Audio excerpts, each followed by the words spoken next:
Welcome to the Gauntlet Podcast. My name is Lowell.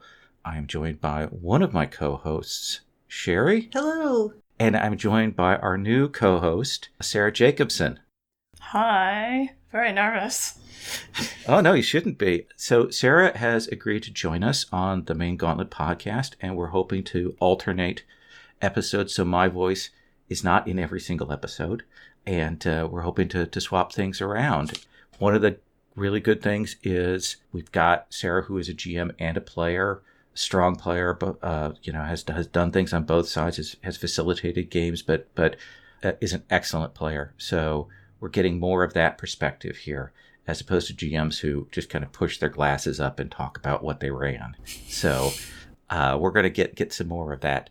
Listeners, each month in our first segment, we talk about games we played in the previous month on the Gauntlet and outside. And then we focus in and talk about one of those games in particular that we played on the Gauntlet and what we thought about those. So we're going to work through that with each of our hosts right now. So, Sherry, why don't you tell us about your September? Oh, my September was super busy, and it was glorious. Off Gauntlet, played Die. That's an RPG that Kieran Gillian put out. And it was a meta plot, fun, crazy romp, and I'm looking forward to playing lots more of it. Played 13th Age again, my sweet spot for crunch. Scum and Villainy, which I'm super enjoying. It's a lighter Blades in the Dark hack, forged in the dark, and it plays pretty smooth. That's been a joyful game so far. And of course, the Alpha Centauri hack of Mutant Year Zero that we started, that's been good times. On Gauntlet, though, played Night's Black Agent Solo Ops, the first episode of that. We're going to be doing more until we finish it out. Cool. Legacy Life Among the Runes. So if you want to play a 5-year campaign in 5 sessions, this is the game to go to, without a doubt. All of the highlights. It's a highlight reel. It's amazing. Played Nahual, which is a PBTA game of a sort of Mexican urban supernatural. Pretty cool. That's what I'm going to be talking about later. And of course, I also played Silent Titans, and that was wondrous. Got your OSR fix there. I did. I need my OSR fix every once in a while, so it grounds me. I think today I'm going to talk about Nahual really because I want to talk about Silent Titans, but mostly I want to talk about how RPGs do world building to the player's view, because Nahual is amazing for what it does, for sure. So if you aren't familiar with Nahual, it's a tabletop RPG, Mexican urban fantasy. It's by Miguel Espinoza. It was kickstarted back in November of 2018. So we were playing from the most recent playtest documents. It's explicitly a group-based game. It's action drama. It's got a bunch of delicious themes in it. I mean, there's just so much that you could dig into in it. It's really smart, and it's smartly grounded in like work life cycles. So the players kind of orient to what's familiar about the world at the same time that they're discovering what's so strange and magical about it. So the sort of structure is really smart to introduce the world. And I think that really what worked for me is just how sharp the definition of the world space was via just the player-facing materials. The playbooks all brought that world to, right away you had a sense of what it was, what you were looking at. It's all of the playbooks are based on sort of mystical animals. I don't want to say animal totems, but sort of animals that were of deep significance, and you sort of take on a spirit of those things. It's like the sort of spirits that the shamans would have summoned. But these are in you, and you are a Nahual. That's what makes you a Nahual. And your playbooks are about you having the nature of that animal, and the animal selection is lovely. It's there are predators. You've got the jaguar and the dog, and then there's the ones you might not expect, like the possum and the deer, and there's serpent, and every one of them is lovely. And you look at that playbook and you're like, that's the one I want to play. And they're all like that. It's just Yeah. And you learn a bunch about the world and a bunch about what the people that you'll be with are like just from those playbooks. It has flavor text about what your demeanor is, what the problems are that you have that are all very, you do something. It's not just that you walk around and be sad. Your sadness or your anger or your violence, all of those things act out in the world and do things. So you have a strong sense right away of what your character is going to be like and what you are going to do to the world. Just reading that. You read the moves, and that tells you even more about the world. You are doing things, and it's just precisely and so flavorsomely described that you're like, oh, I get it. I get this. And then they talk a little bit about the factions, and you start to understand which pieces are moving in the world. And then the sort of genius part is there's a business that your group runs. And that kind of drives home just how odd and weird the world is and how different this game is going to be. And I think the thing that's really sensible about it is that it's such a familiar, it is a business. It's a very bog standard kind of business. And it's exactly what you would expect. But of course, it's full of weirdness in the actual product that you're selling. And it kind of Okay, I'm going to have you explain that. Okay, so this is the thing is I don't want to give away too much, but the whole conceit is that you have a spirit of an animal in you that's one of the old ones, and you are fighting angels. You are fighting these corrupted angels that dog your people and drain them of their life spirit. Because you have the spirit in you, you can see them. And they're very difficult to fight. But the thing is that when you kill these angels, as you kill them, they manifest into the physical world. And they end up being like strange, horrible animals that you've sort of beaten into the physical world. And then you butcher them. And from this, it's so weird. I know it sounds odd, but it's a work-a-day business world. And you butcher them, and then you turn them into products that you sell.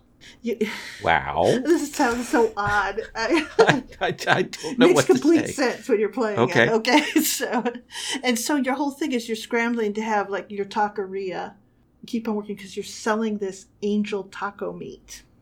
And people love it because it makes them feel euphoric. But it's also, these are corrupted angels, and you have to do this for the good of your people, your barrio. And no one can tell you can do this or what's special about you. Okay. And your group is super important. You won't survive this without them. It's a very group-oriented game. So there, did I describe it well enough? Okay, go on. I almost don't know how to put that forward without everyone going, what? But it is a magical world. It's not something I had seen anything like before. And when I hit all those playbooks, at first I was like, oh. And then as you move through it, I'm like, oh, I get how this works. And when you get into it, because the playbooks aren't just, here are your powers for killing angels, they're about what kind of person you are and what kind of person you are to the group, like what you do for the group. It sounds crazy, but it's just a superhuman, it's just a human story of people with strange powers trying to keep a business going day to day. Okay.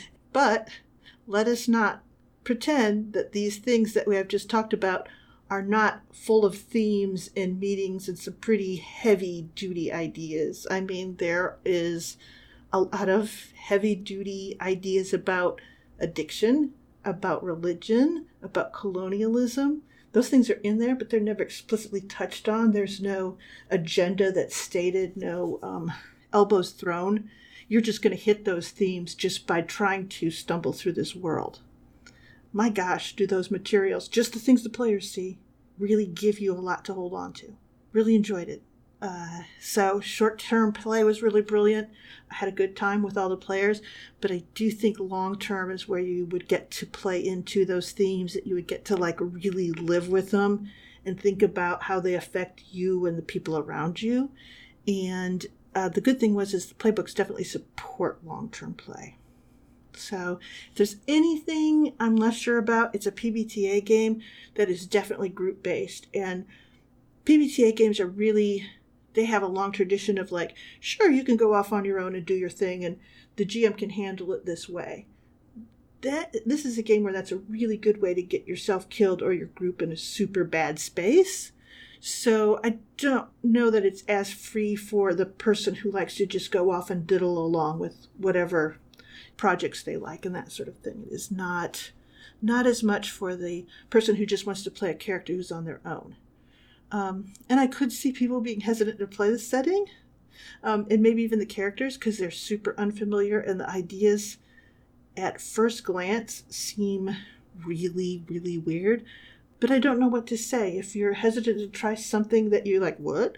You're going to miss out. And this is one where you would certainly be missing out on, because this game is pretty darn brilliant. Sarah, you played it too. What did you think? I did, and I was listening to you talking about how much it is a group game and how important the group is, and thinking back to my character who spent much of his time away from the group. Yes, but you were doing the group's work. Well, but yeah, and I don't feel like I necessarily lost out on anything, maybe because I wasn't involved in any physical fights, really. My character was more about glamour and impressiveness. Yes, in social sense. What playbook did you run? The deer. Yeah, and everyone else is either a carnivore or a carrion eater, and then there's the deer, Yeah, but your character is, in some ways, they're the face man, and everyone else, we were all in there getting our hands dirty, so it made sense. I want to try out the Jaguar playbook at some point, though. It's brutal. Mm-hmm. All of the books really go to the wall with their theme. And I think it's like when I look at them, I love all of them. I want to do them all. It's actually why I went with the dog, because it's a sort of classic set of themes, because I was going, everyone else is going to run out to the craziest one, so I'll see if I can play the knot in the middle, And that was really fun. It was, the dynamics are just built for, for interacting with your fellow players in such a neat way. So, but you did have some good scenes, Sarah. Anything else you want to add about that, Sarah, given that you've played it? I do really agree with what Sherry was saying about the setting and the playbooks and just how evocative they are and how immediately they ground you in that world. Because they're individual, and I feel like really pull on that culture in a way that makes it so present in setting and the way that you roleplay even, and the things that you draw in. Sherry, any last thoughts about that? Any last words you want to say? I think that in some ways the GM's first duty in this game is definitely to make these corrupted angels awful and horrible and not the least bit the kind of thing that you would want to feel bad about. And then once you get that going, then you can get the ambiguity in there. But you gotta start it out with that. But it was a great game. And of course our GM, Rich Rogers, was fabulous. And I would be remiss in not saying that. And the other players were fabulous because it was a gauntlet game. So it was all good. Awesome. Sarah, how was your September? Busy. In a word, I facilitated a couple sessions of D&D here in New York. A couple sessions. What? I know, I said it. Oh no. No, that's a regular thing though, so that'll be showing up every time. Excellent. I facilitated Monster Hearts Classic, also here in New York. Had a session of Die, off calendar on the Gauntlet. One shot of Starcrossed, where we used the ties from Hearts of Wulin as our reason not to, which was a lot of fun. I've done that a couple times. Once with Agatha. Great game. Oh, cool. Playtest of The Outsiders, a Descended from the Queen game. Ooh. And Lighthearted, which is a game by Kurt Potts in development, which is the one I'll be talking about. One shot of the Coffee Shop AU, which has been showing up on Twitter. You may or may not have seen it. No. It's where you take your characters from an existing, ongoing, or ended game and put them in a coffee shop. And oh, that's great. It was a lot of fun. We did it with our characters from a run of Once Again We Returned. that we had done last year. It was sort of an epilogue, lovely and sad and life-affirming, made me cry a little bit. Oh, good. And then on the Gauntlet, Nahual, which we've talked about already a bit, run of Monster Hearts set in Kingsport in 1894, run by Cat Ramen. Great time. And a couple sessions of Monster Hearts Balhir, Songs of the Dusk, Forged in the Dark game, also in playtesting. Ooh. Run of Urban Shadows, Coven Prime. Cried during that one. Thanks, Jim.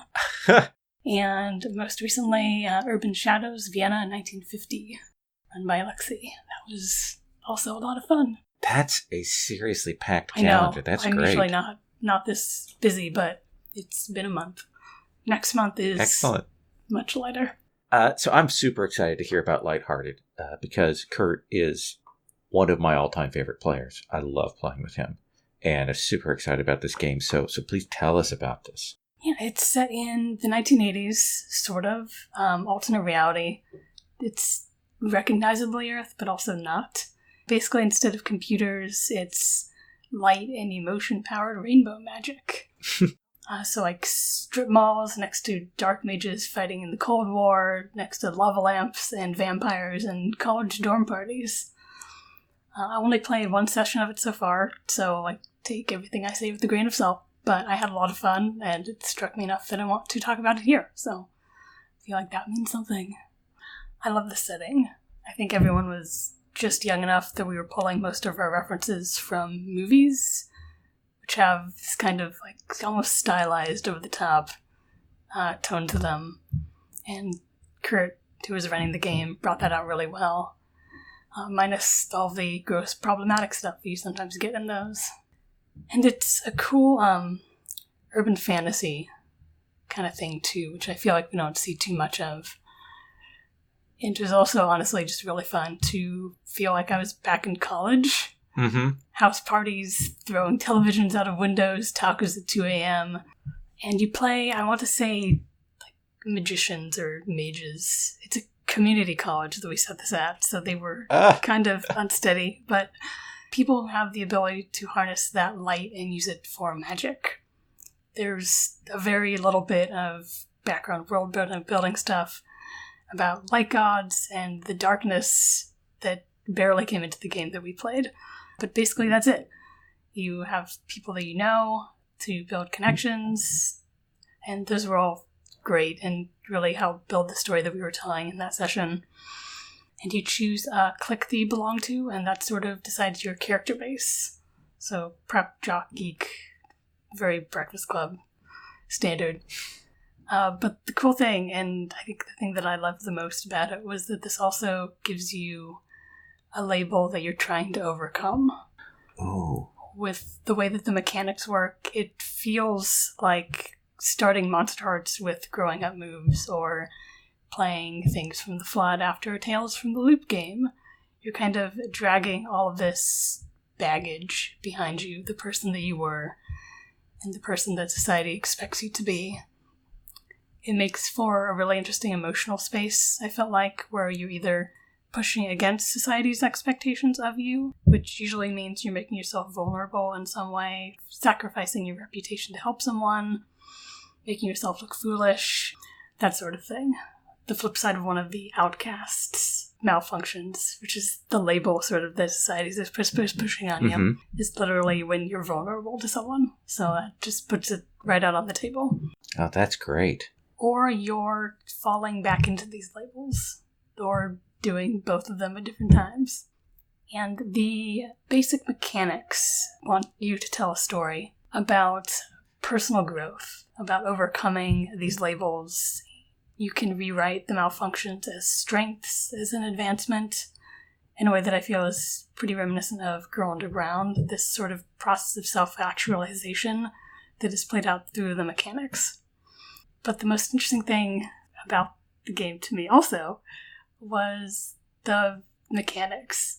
When you go to dice, you first choose what stat you're rolling with, which gives you a die, and then you also use this sliding rainbow scale of emotions to give yourself a second die, which plays into the themes of the game. It's the character keeper was beautiful. Oh, wow. And the size of that die fluctuates based on what emotion you're rolling with versus the emotional space your character is in at the time, or was in previously. And this all sounds kind of complicated, and it looks complicated on the sheet. It's like part blades, part PBTA, part something else with exploding dice. I think maybe Savage Worlds, which I've never played. But it works out surprisingly well. I haven't played the Veil to compare it to, but it seems to think along similar lines at the most basic level. But I'm actually more interested in what the mechanics are saying.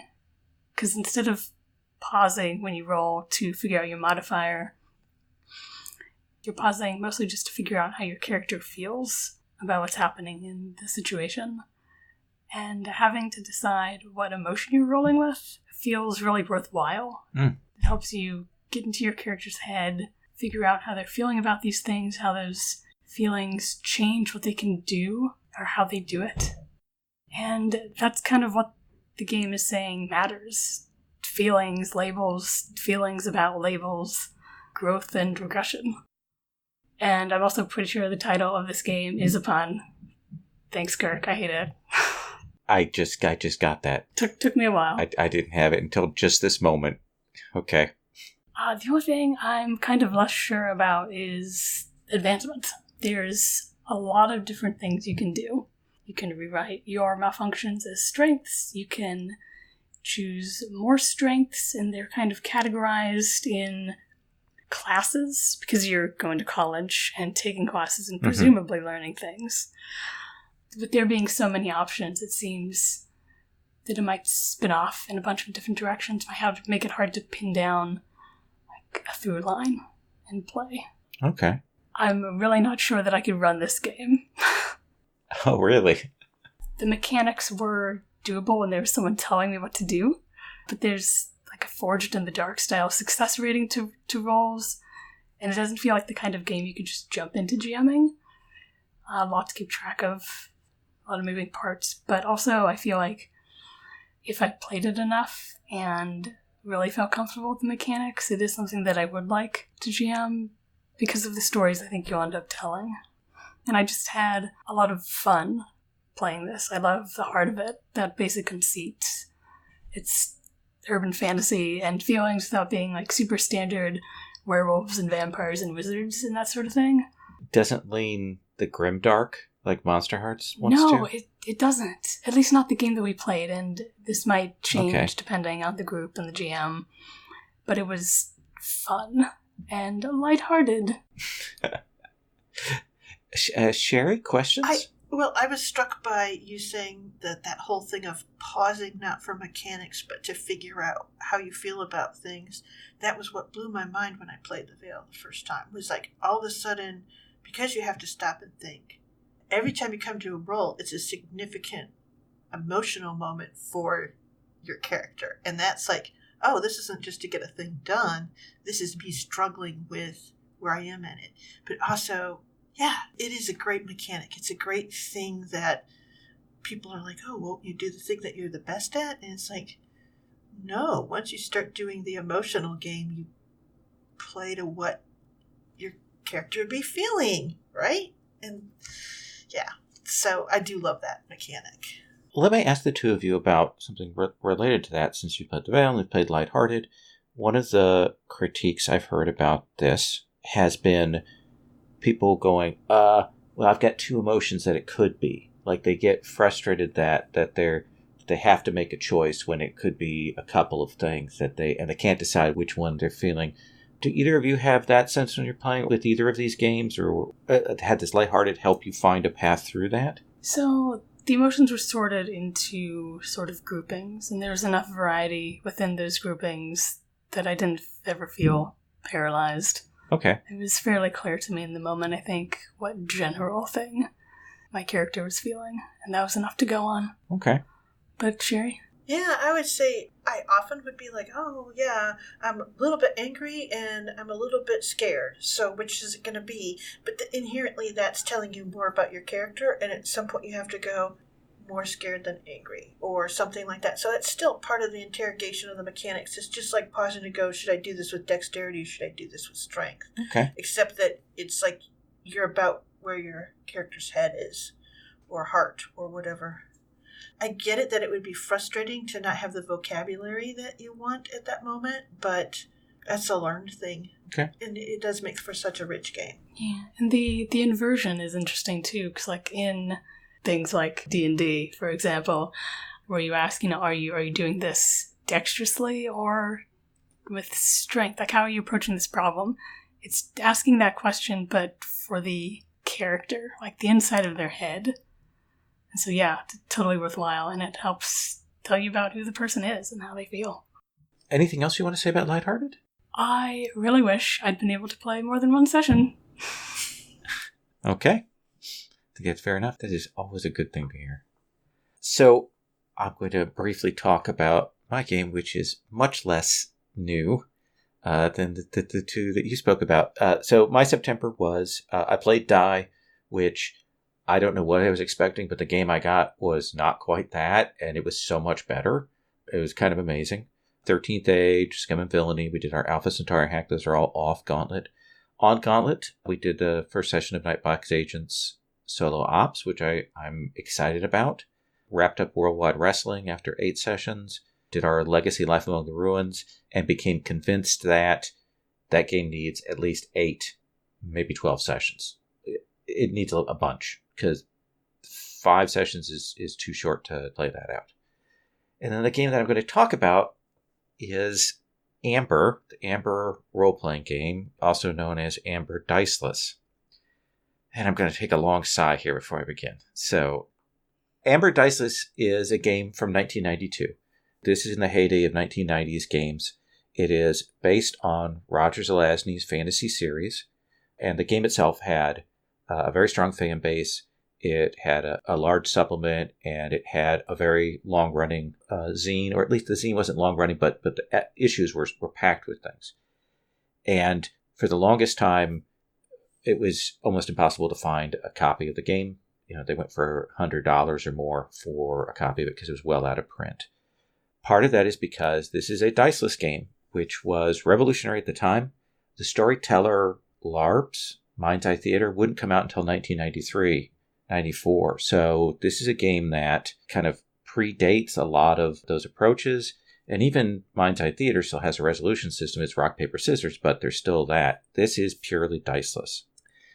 So this is a game that is incredibly rich and faithful to the material. The author of this, the same person who wrote Teenage Mutant Ninja Turtles, RPG, and a bunch of other big name games, he clearly had a grasp on the setting and the material. It gives lots of background material from the books without getting bogged down. And I realized this because I went back and reread the novels, which were written in the 60s. Manages to skirt around some of the problems of the source material, because those Zelazny novels, wow, they are a little regressive. And the women characters are not given particularly good treatment. But the RPG book doesn't dwell in any of that stuff. It doesn't lean into those things. It's a really interesting game because you've got a pretty large selection of powers and abilities. People can be part of the pattern, which allows them to move through the different dimensions, different shadows. They can manipulate that, or they can have different kinds of magic, or they can build an item, or they can have chaos talents, and all of this. So a lot of very interesting things. The character creation starts with, you have a concept, and then there are 4 attributes: warfare, psyche, endurance, and physique, I think, or strength.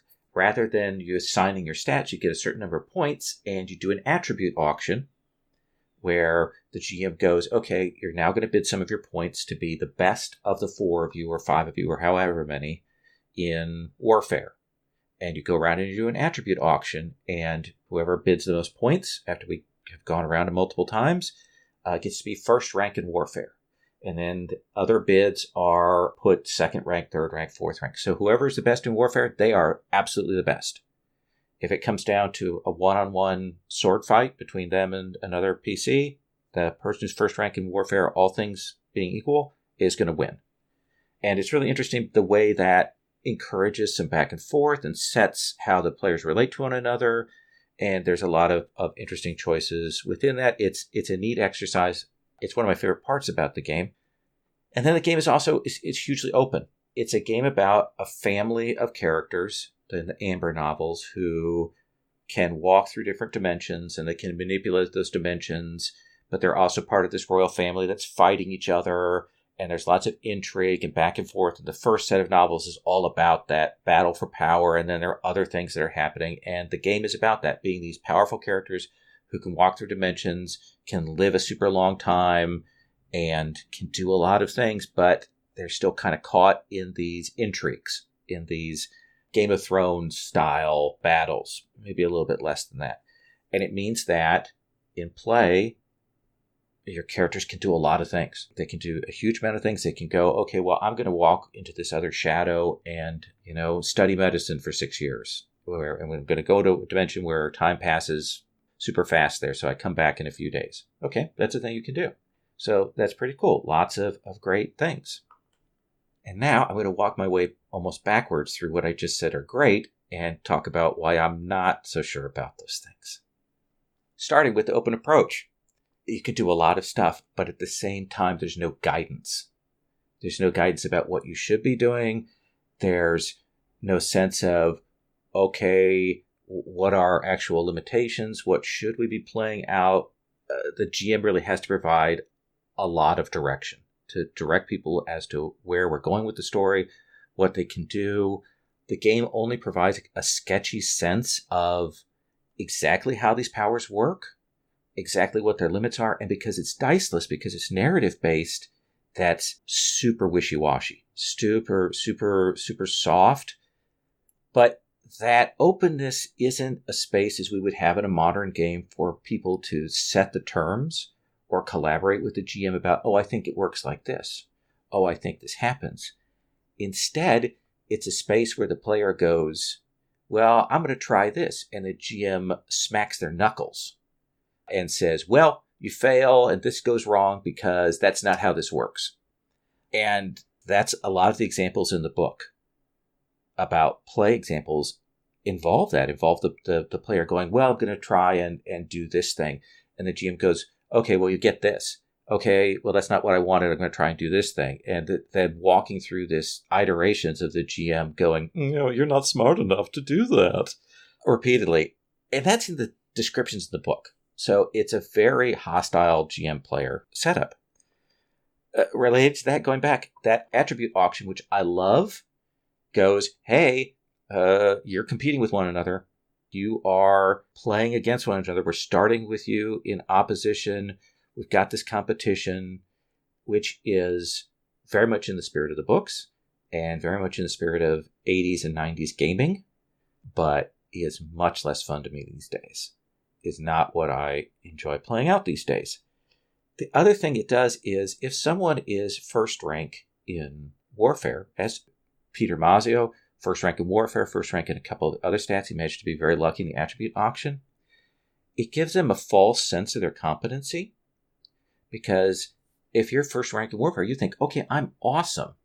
But you're really only awesome in relation to the other characters, to the other players. The GM has to put challenges out there that you have to think about and have to overcome. And the elder Amberites, the elder family that you're involved with, are going to be more powerful than you. Which, okay, I've invested all these points in Warfare, but now I'm getting smacked down because we're facing these superior challenges.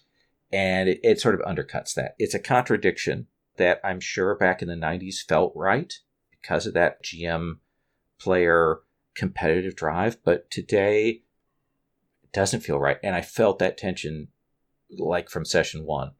I was like, okay, this is going to be a problem. There is a vast selection of powers, but that means that there's a ton of things to take in. Like, this is a diceless game, so you'd expect that the rules would be fairly light. Oh, those power section is huge. And if you add in the stuff from the second book, there's a ton more stuff. It just compounds the problem. And the bottom line of this is this game wants the GM to be an asshole. The GM has to be putting them in situations that undercut them, that force them to do things. And yeah, you're going to give players a chance to succeed.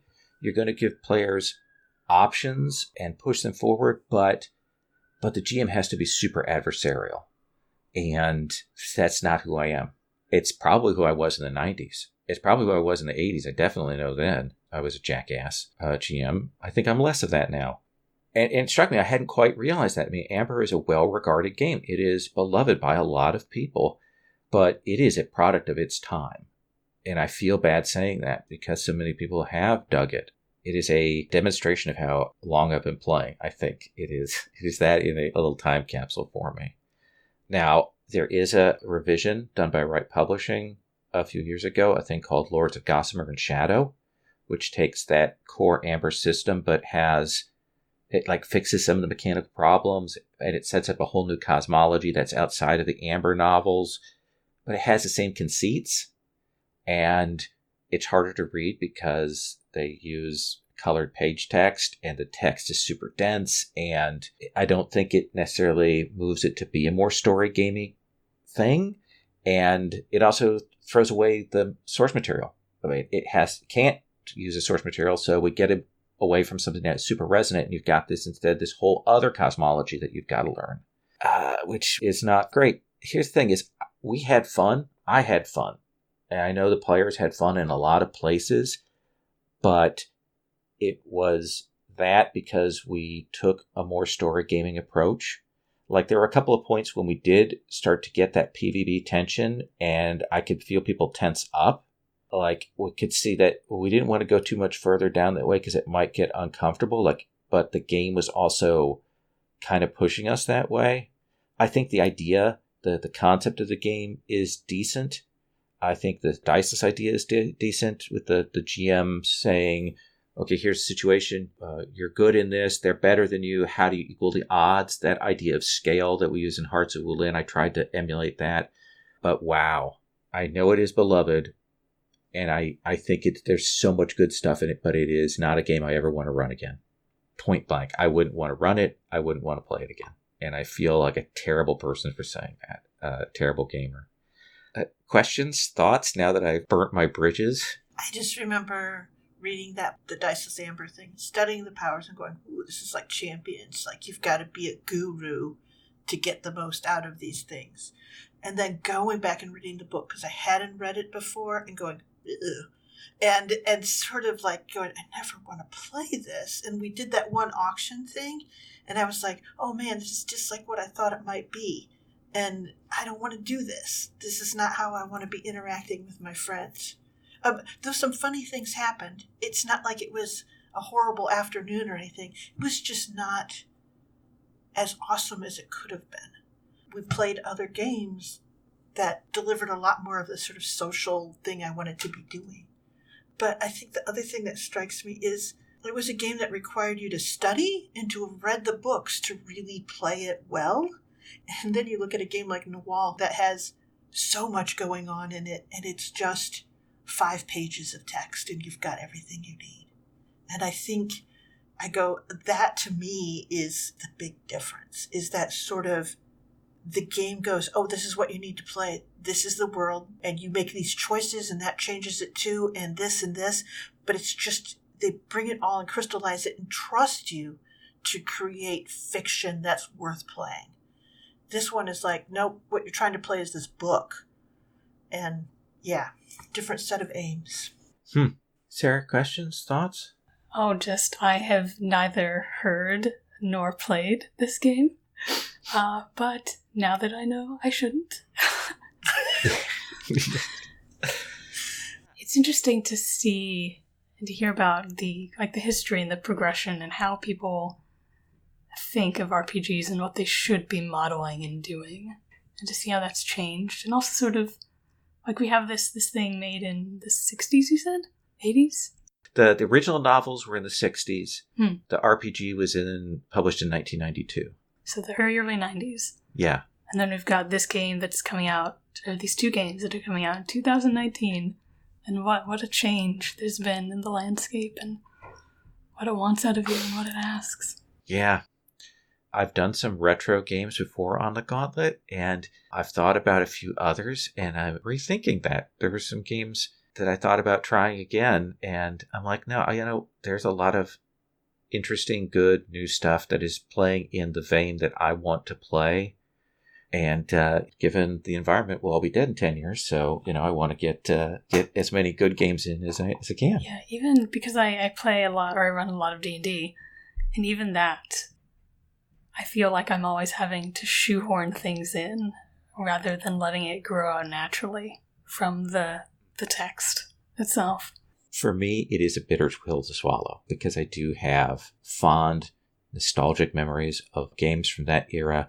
But then I also think, there's some people that did not have a good time because we were adversarial, that I didn't do a service to in the long run.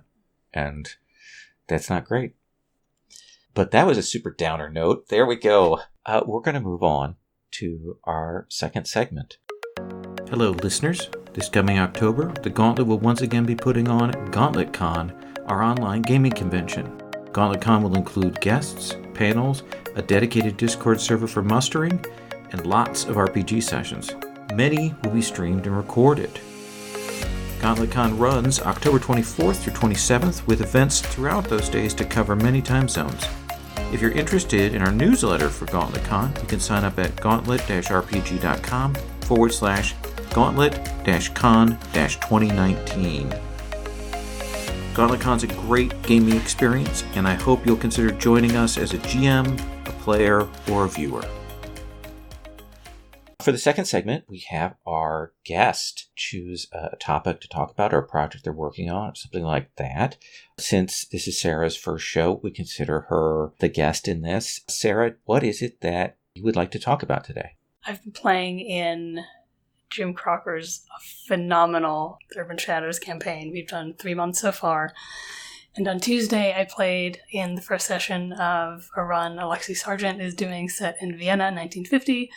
And historical stuff. Oh, wow. And I finally screwed up the nerve to put a game on the calendar of it myself, so look out for that. I'm going to set it in Rome, 1503, in the weeks before the death of Alexander VI, and that whole mess that followed. So we've got Machiavelli, Leonardo da Vinci, Caterina Sforza, the Borgias, all laid under a framework of supernatural politics. Cesare Borgia is 1000% going to be a vampire. He was famous for keeping these really bizarre hours specifically to make it harder for diplomats to talk to him. There are all kinds of primary sources from that time period: letters, court records, diaries, exhaustive reports of dowries and style of dress. Machiavelli's letters back to Florence in particular are hilarious to me because it's just him complaining that the city never sends him enough money for postage. It's so relatable. He always seems so stressed.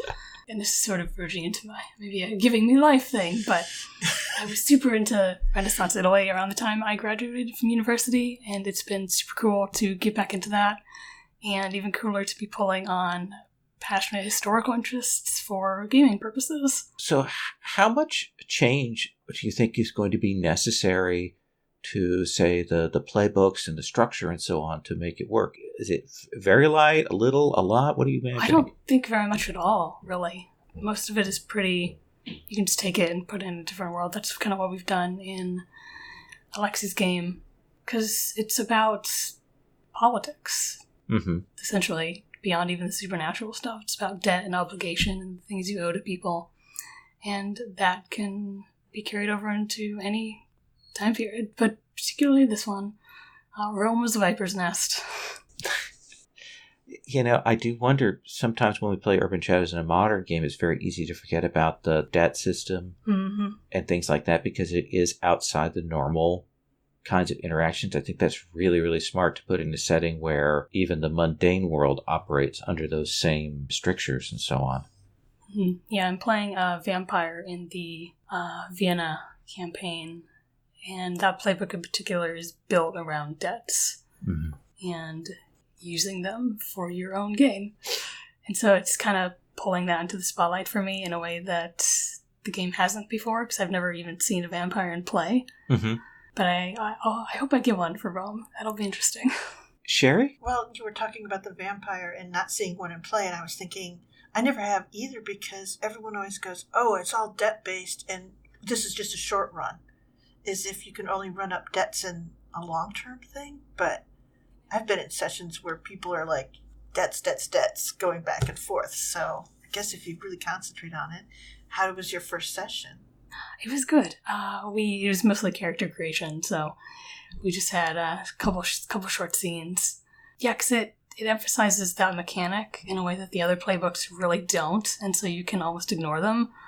But because the web is, whenever anyone enters your web, you get a debt on them, and so it gives you this power that it then encourages you to do things with. Mm-hmm. And so many of your moves are based around getting debts around people instead of just fighting the way that, like, the werewolf is.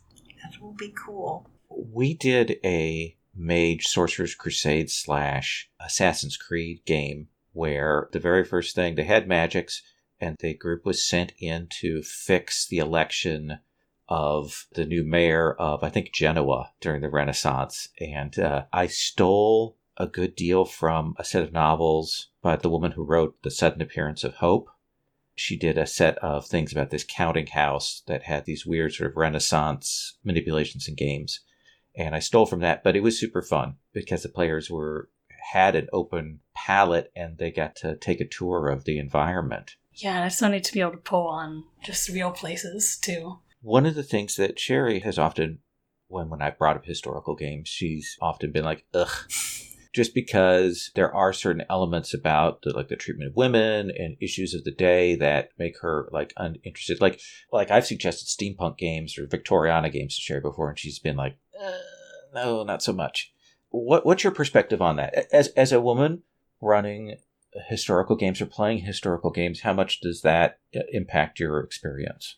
The historical games that I played, we've mostly just kind of thrown that sort of thing out. Okay. But even in like Renaissance, like Caterina Sforza was incredible. She'd like go out, lead her troops into battle, sort of thing. And I think she like took over from her husband when he died, and basically like led their city. So like we do have examples of like women in power back then, but I think for gaming, it's probably easiest just to throw it out. Good. Not those examples, but like the sexism that comes into play. Right. That comes from a tradition of being told, well, you're playing a female, so of course you'll get no respect in this conversation, even though you're the smartest person of the group or whatever. It doesn't matter what your role is. Because you're a female, he won't listen to you. Oh, yeah, right. And that's not fun to play. No, for it's anyone. Not fun. Just a point. So that would typically be it. And I think actually steampunk is just sexy sexism, right? Here's the thing, though, to draw a through line back to Amber, I think that actually goes back to the style of gameplay back in the 80s and 90s. And you got a lot more of that. Well, we're going to be historically accurate, so of course they won't listen to you as a woman kind of play that we got amongst our groups. Yeah. I think that because the GM was a bit in the mode of being antagonistic anyway, it was just an easy way to be antagonistic to a female player if they were playing a female character, or if anyone was playing a female character. That was an easy way to go, well, this isn't going to work because of this. But it was just depressing when that's your day, and then you come home to play a game, and that's your game. Well, I'm super excited to hear how this shakes out in the long run, and it's a great area and great period to be running in. Anything else you want to say about that? I don't think so. Okay, fair enough. Let's go to Giving Me Life, our third segment. It's Giving Me Life! Sherry, what is giving you life right now? Well, Monster Hunter World expansion Iceborne just dropped. And so I'm playing Monster Hunter again. Now, this is a game where you're supposed to get good. I'm never going to get good. I'm bad at it. I will never get better than my beloved short sword and shield and just jumping around at the monster's foot and hitting them over and over again. I have no style. I'm uncool. But there's so much lovely content, even if in that early game, even in that stuff, and I'm sort of replaying my way back through it.